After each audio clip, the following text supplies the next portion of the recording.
तो स्टूडेंट आज हम लोग फिर आ गए हैं। जो हम लोग पढ़ा जा रहा था वैद्युत चालन करंट इलेक्ट्रिसिटी, उसके अगले टॉपिक की ओर आज हम लोग बढ़ेंगे।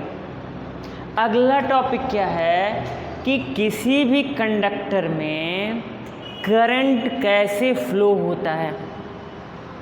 फिर से सुने, अगला टॉपिक बेटा हम लोगों का है किसी कंडक्टर में करंट कैसे फ्लो होता है। What is the mechanism of flow of current in the conductor. तो बेटा हम लोग डालेंगे, जो अगला हेडिंग होगी हम लोगों की वो है चालक में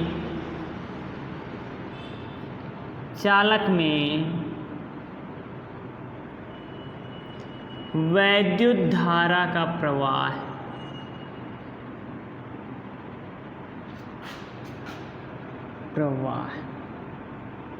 और कह लिया जाए बेटा, इसकी इंग्लिश है फ्लो ऑफ करंट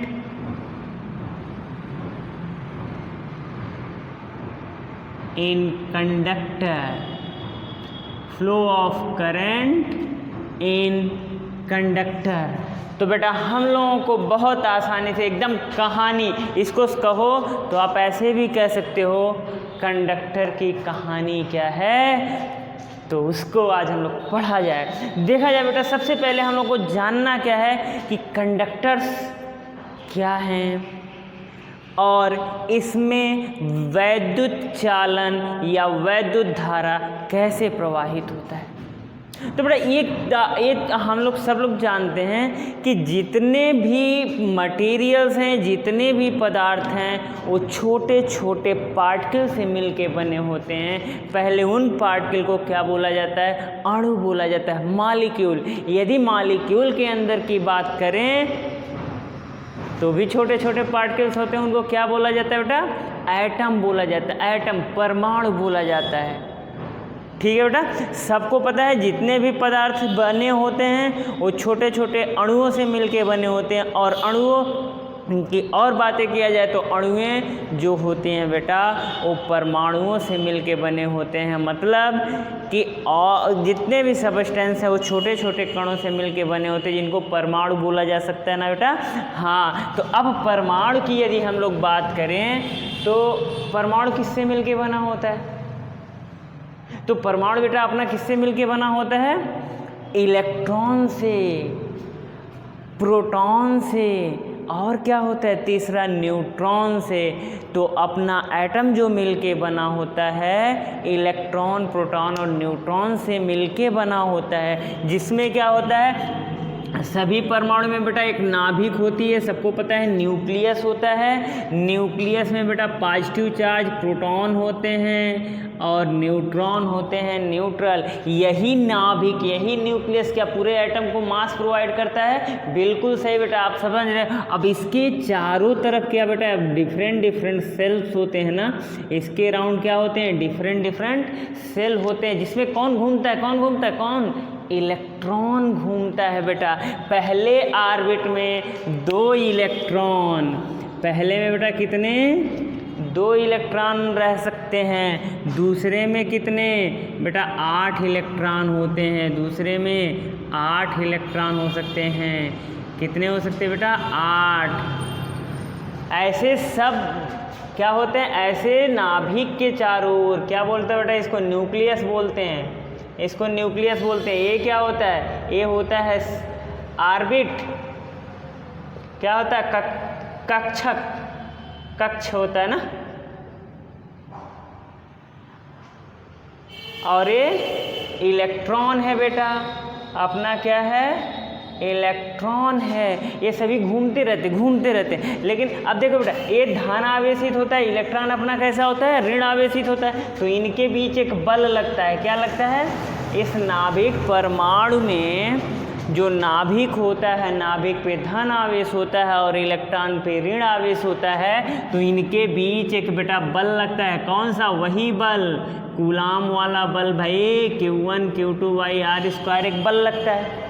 लेकिन सोचे बेटा, जो ऑर्बिट, पहला ऑर्बिट देखो यहाँ बहुत छोटे थी, फिर जैसे जैसे ऑर्बिट बढ़ेंगे दूरी बढ़ रही है, इसकी दूरी और बढ़ गई। लेकिन सोच के बेटा जो देखो बहुत दूर हो, ए वाला ये इलेक्ट्रॉन यदि यहाँ है, क्या बहुत दूरी पर है, तो जब दूरी पे है तो बेटा इनके बीच का डिस्टेंस क्या होगा, बहुत ज़्यादा होगा कि नहीं होगा, तो बहुत ज़्यादा होगा। अब यहाँ ये रखोगे तो बेटा ये ज़्यादा हो जाएगा, तो इसका मान क्या हो जाएगा, कम हो जाएगा। मतलब कि जो इलेक्ट्रॉन नाभिक से बहुत दूरी पे होता है उनके बीच आकर्षण बल बहुत कम हो जाता है बेटा। क्या हो जाता है, बहुत कम होने की वजह से उनके बीच लगने वाला बल लगभग जीरो के बराबर, जीरो तो हम लोग नहीं कह सकते हैं क्योंकि लगभग जीरो के बराबर हो जाता है बेटा। तो अब हम लोग क्या कह सकते हैं कि जो नाभिक से बहुत दूर इलेक्ट्रॉन है उस पे नाभिक का अट्रैक्शन फोर्स या वैद्युत बल लगभग जीरो के बराबर होता है। इतना कम होता है बेटा कि यदि रूम टेम्परेचर पे उनको रख दिया जाए तो चालक पदार्थ के इलेक्ट्रॉन पूरे क्रिस्टल में, पूरे पदार्थ में रैंडम इधर उधर घूमने लगते हैं। क्या करने लगते हैं बेटा, घूमने लगते हैं। इसीलिए इनको घुमक्कड़ इलेक्ट्रॉन, फ्री इलेक्ट्रॉन बोला जाता है बेटा। कौन सा इलेक्ट्रॉन बोला जाता है, सुने, फ्री इलेक्ट्रॉन या मुक्त इलेक्ट्रॉन, जो भी कह लो बेटा, क्या बोला जाता है, फ्री इलेक्ट्रॉन, मुक्त इलेक्ट्रॉन, या अपने भाषा में क्या बोल सकते हो, घुमक्कड़ इलेक्ट्रॉन।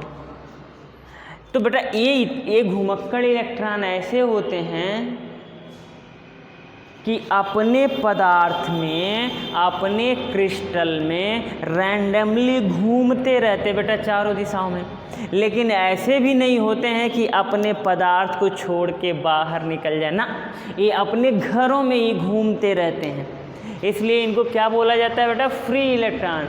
अब हम बात किए हैं बेटा चालक की, तो अब समझें कि जिस पदार्थ में मुक्त इलेक्ट्रॉनों की संख्या जितना ज़्यादा, उस पदार्थ में वैद्युत धारा उतना ज़्यादा प्रवाहित होगा, उस पदार्थ में उतना ज़्यादा वैद्युत धारा प्रवाहित होगा।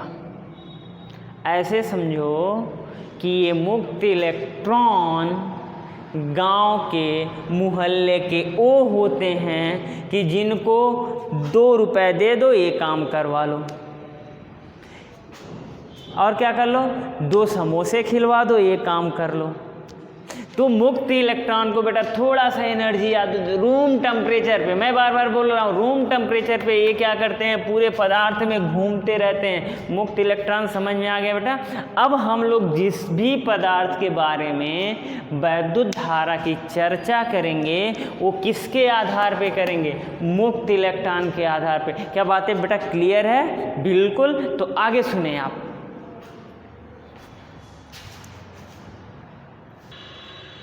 चलो बेटा फिर हम लोग अब देखें कि आगे हम लोग बढ़ा जाए तो एक चालक पदार्थ ले लें। चलो एक कंडक्टर ले लें बेटा। अब होगा क्या, किस कंडक्टर में क्या होंगे, फ्री इलेक्ट्रॉन होंगे, मुक्त इलेक्ट्रॉन होंगे। ये मुक्त इलेक्ट्रॉन बेटा रूम टेम्परेचर पे क्या करते हैं कि एक यहाँ से चलेगा, मान लो किसी पॉइंट पे चलेगा तो इधर जाएगा, इधर आके क्या करता है बेटा, टकरा जाता है किससे, या तो दूसरे इलेक्ट्रॉन से, दूसरे मुक्त इलेक्ट्रॉन से टकरा जाएगा, या तो फिर ये क्या करता है जिस एटम को छोड़ के निकला था वो पॉजिटिव आयन बन जाता है। तो ये क्या करता है, मुक्त इलेक्ट्रॉन आता है दूसरे इलेक्ट्रॉन से टकराया गया तो पॉजिटिव आयन से टकराएगा। टकराने के बाद क्या करता है बेटा, अपना डायरेक्शन चेंज कर देता है। रूम टेम्परेचर पे क्या करता है, एक मुक्त इलेक्ट्रॉन बेटा अपने पोजीशन से चलता है, दूसरे मुक्त इलेक्ट्रॉन से या दूसरे धनावेशी से, धनावेश आयन से क्या करता है, टकराता है। टकराने के बाद ये अपना दिशा और वेग, दिशा या चाल कह लो, दोनों बदल देता है।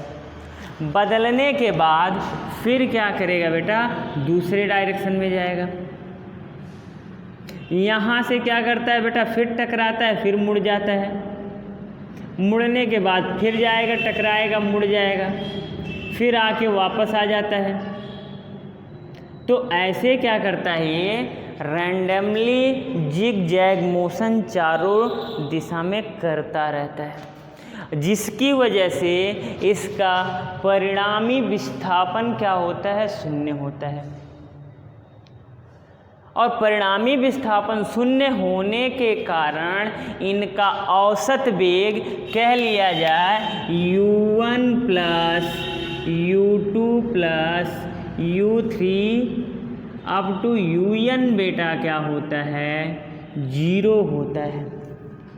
तो क्या हो गया बेटा, हम लोगों ने क्या एक सपोजिशन कर लिया कि रूम टेम्परेचर पे जो रूम टेम्परेचर पे किसकी वजह से बेटा ये मूव करते हैं, ये उष्मा की वजह से, थर्मल वेलोसिटी बोला जाता है, उष्मीय ऊर्जा की वजह से, थर्मल एजिटेशन की वजह से ये इलेक्ट्रॉन अपनी रैंडमली इधर उधर घूमते रहते हैं। अब घूमते हैं तो बेटा इनका नेट विस्थापन जो होता है, कुल डिस्प्लेसमेंट क्या होता है, 0 हो जाता है। 0 होने की वजह से इनका पूरा का पूरा औसत वेग, उष्मीय औसत वेग क्या होता है, 0 होता है। बेटा जब उष्मीय औसत वेग इनका 0 हो जाएगा तो कोई भी वैद्युत धारा नहीं प्रवाहित होती है। ठीक है बेटा, अब चलें देखें, जब यहाँ से यहाँ चलेगा, मान लो A से B चला, B से फिर A पे आया घूम के, तो इनका नेट विस्थापन शून्य होता है, कुल दूरी शून्य नहीं होती है। आपको पता है विस्थापन दूरी में क्या डिफरेंस होता है, what is the difference between displacement and displacement, what is the difference between distance and displacement. तो बेटा इनका नेट डिस्प्लेसमेंट 0 होता है, नेट डिस्टेंस 0 नहीं होता है।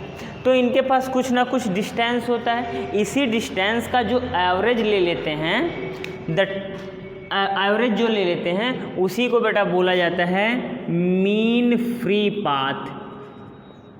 क्या बोला जाता है बेटा, मीन फ्री पाथ। तो आप कह सकते हो कैसे मीन फ्री पाथ कैसे डिफाइन करें बेटा, it is the average distance between the successive collision of electron. क्या बेटा, क्या कह सकते हैं कि मुक्त इलेक्ट्रॉनों के दो टकराहटों के बीच चली गई औसत दूरी को ही मीन फ्री पाथ, मुक्त माध्य दूरी कहते हैं। फिर से सुने बेटा, क्या बोलेंगे, दो इलेक्ट्रॉनों के दो टकराहटों के बीच चली गई औसत दूरी को मुक्त माध्य दूरी या मीन फ्री पाथ कहते हैं। ठीक है, और इसमें जो टाइम लगता है बेटा, इसमें जो टाइम लगता है उसी को बेटा बोलते हैं रिलैक्सेशन टाइम।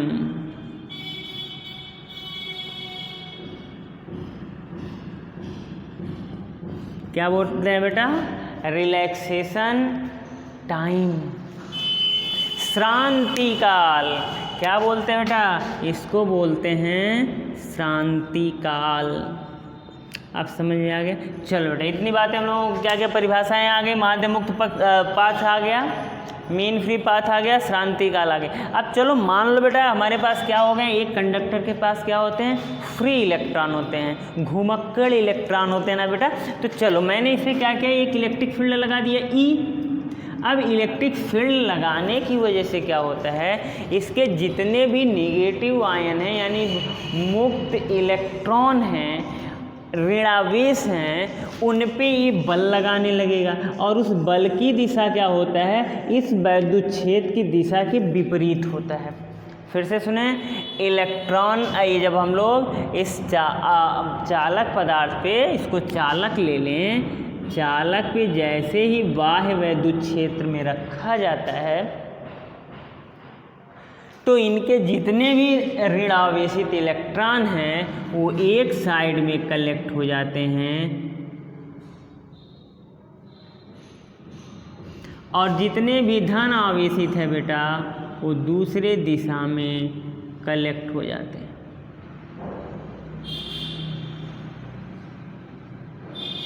ठीक है, इसको बोलते हैं आवेशों का संग्रहण, आवेशों का इकट्ठा होना, आवेशों का अलग होना।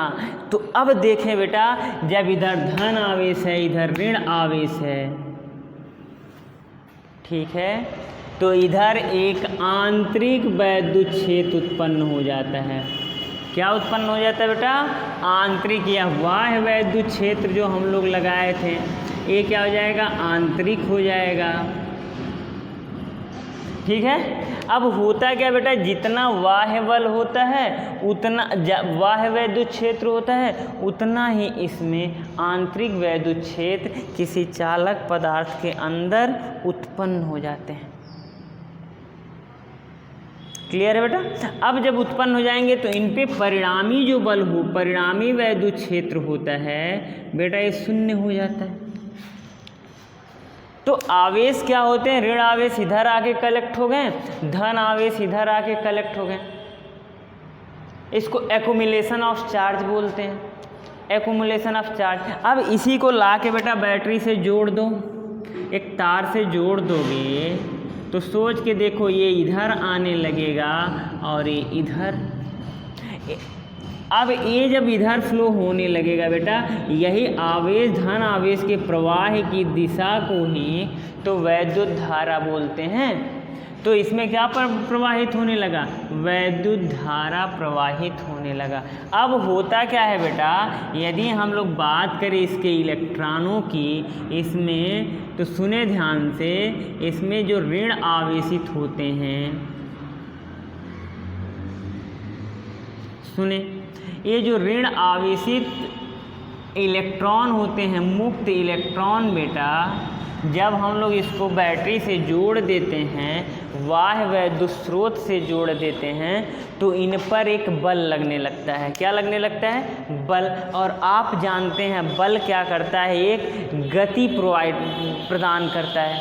अब ये मोशन जब प्रोवाइड करेगा तो इलेक्ट्रॉनों के पास बेटा एक वेग उत्पन्न हो जाता है, जिसको बेटा हम लोग अप्रवाह वेग बोलते हैं। क्या बोलते हैं बेटा? क्या बोलते हैं? अप्रवाह वेग।